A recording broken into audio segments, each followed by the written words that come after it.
family. Welcome to the African Diaspora News Channel. My name is Vicki Dillard, and I'm so pleased to be a contributor on this amazing network.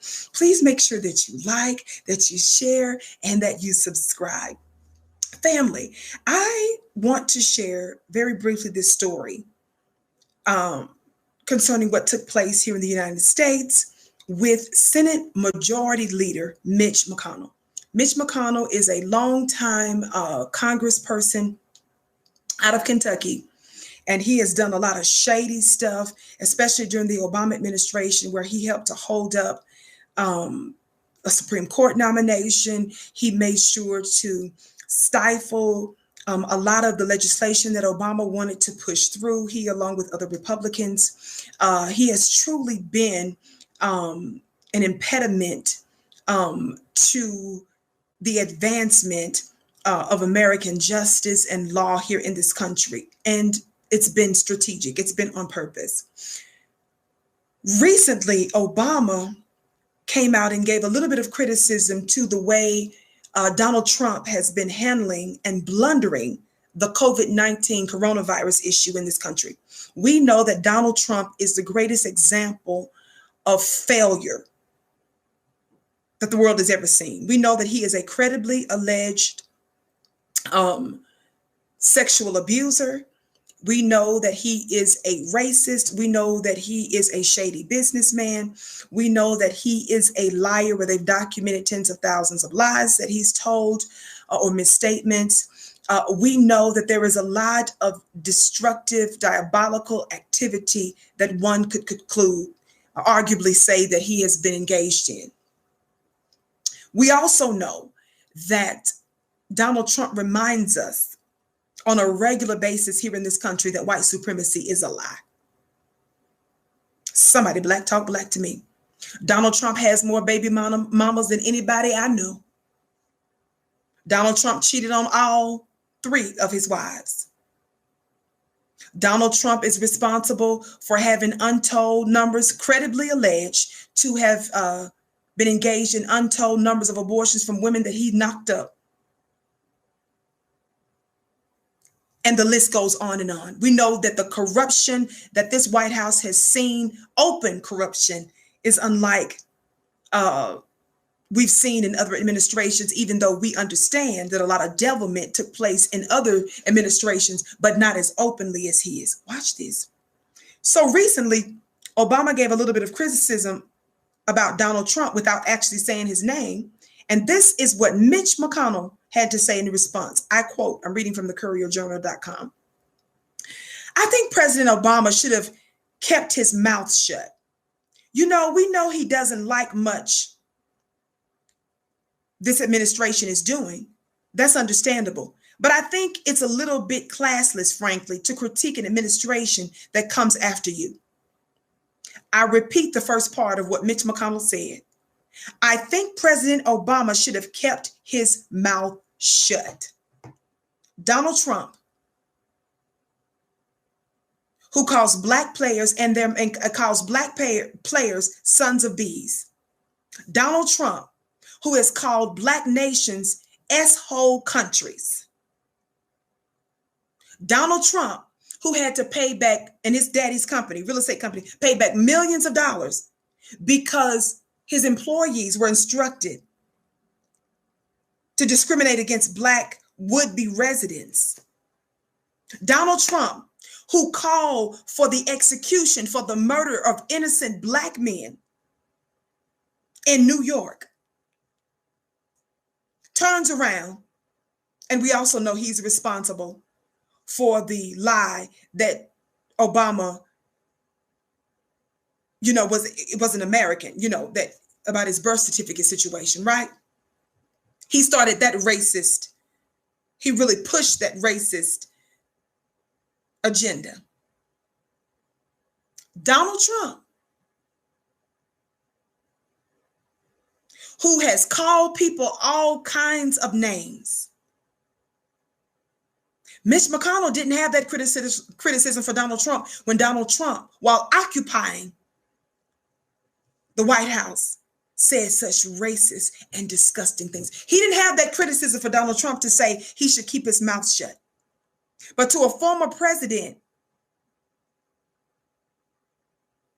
who acquiesced, who genuflect before Mitch McConnell, white racist Republicans, Barack Hussein Obama, who submitted to Wall Street, white Wall Street executives and banks and entities, while Black folks who were disproportionately affected and who lost more wealth in modern history concerning the Great Recession, we didn't get bailed out, but the white Wall Street bankers and banks got bailed out. Obama bowed the knee and genuflected to them on a regular basis, and this is what he got in return. Let this be a lesson, Black family. Whether you are in America or around the world, when you submit yourself to disrespect from open white supremacists, when you refuse to do the business, listen, when you refuse to do the business of Black folk who put you there in the first place, when you refuse to take a strong stance for the voiceless, for those they consider to be nobodies, they will turn around and humiliate you and make you look like a boy. They drive you back to the days of Jim Crow. They drive you back to apartheid.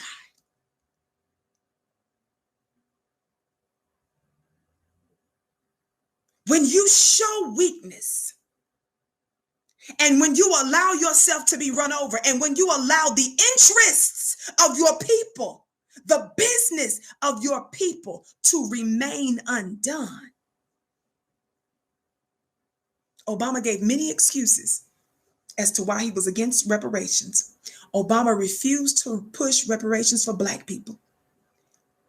Obama did the business of the LGBTQ community, those that are gay and lesbian, all that. He did the business for them. He pushed forth a legislation for them that had not been done before in America.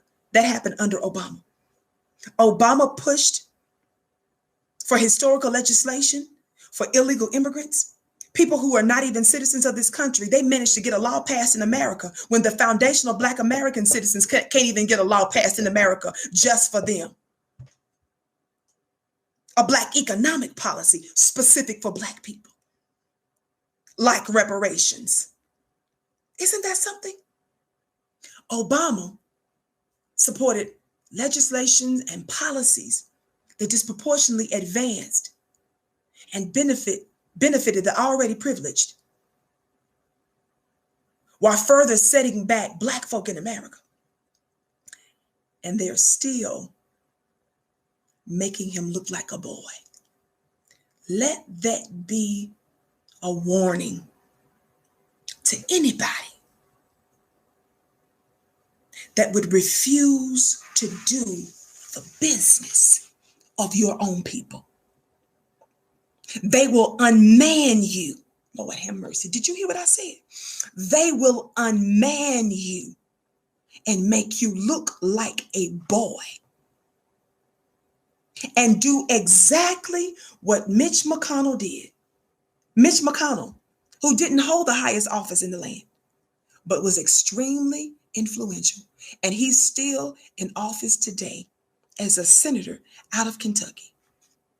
I quote, "I think President Obama should have kept his mouth shut."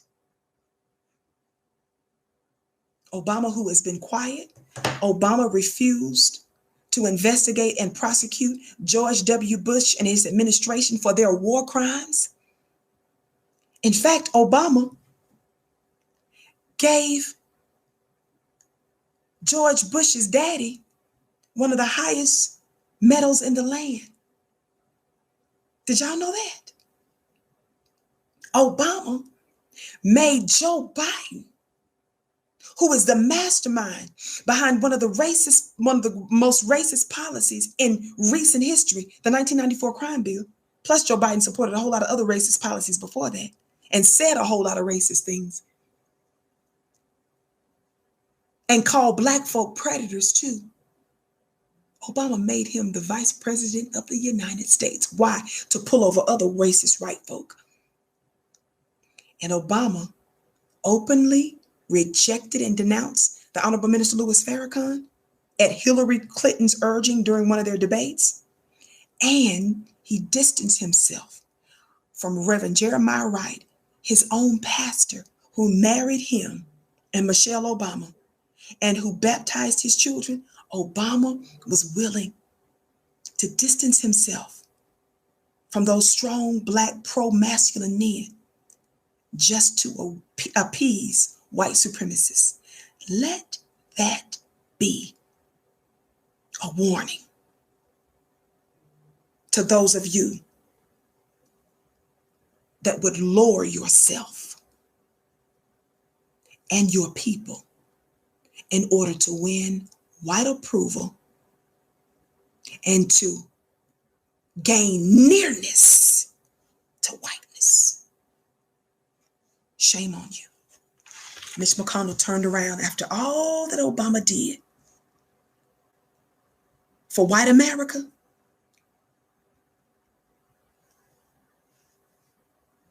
Tells him to shut up. Something to think about. Never forget your people. Never compromise. It doesn't mean that you're not going to have to do certain negotiations, because we know that we're in a system of white supremacy. We know that black folks don't rule themselves fully. They're not dominating their own lives right now. I'm not saying that there's not, room for those kinds of negotiations. But when you do nothing substantive for your own people at the expense of the white supremacists, and at the same time, he was speaking very paternalistically to black folk in America. Obama even went into African countries like Kenya, pushing pro-LGBT agendas. Until what? President Kenyatta had to check Obama during a press conference a few years ago to tell him not to bring that stuff over to the African countries, not to bring it over to his country. Obama was doing that. Obama was doing the business of other powers. And look how they treat you in turn. My name is Vicki Dillard. Be sure to check out my website at missvickitv.com. Also, make sure that you subscribe to my personal YouTube channel, if you would, at vickidillard.tv. You can check me out on Instagram at VickiXDillard. Again, follow me on Instagram at VickiXDillard and on Twitter at DillardVicky. I'm also on Facebook. Follow me on my Facebook fan page, if you would, at Vicki Dillard, the Facebook fan page. It is my privilege and honor to come before you. I am so excited about being connected with this amazing network. Be sure to like and share out this podcast. Love you so much.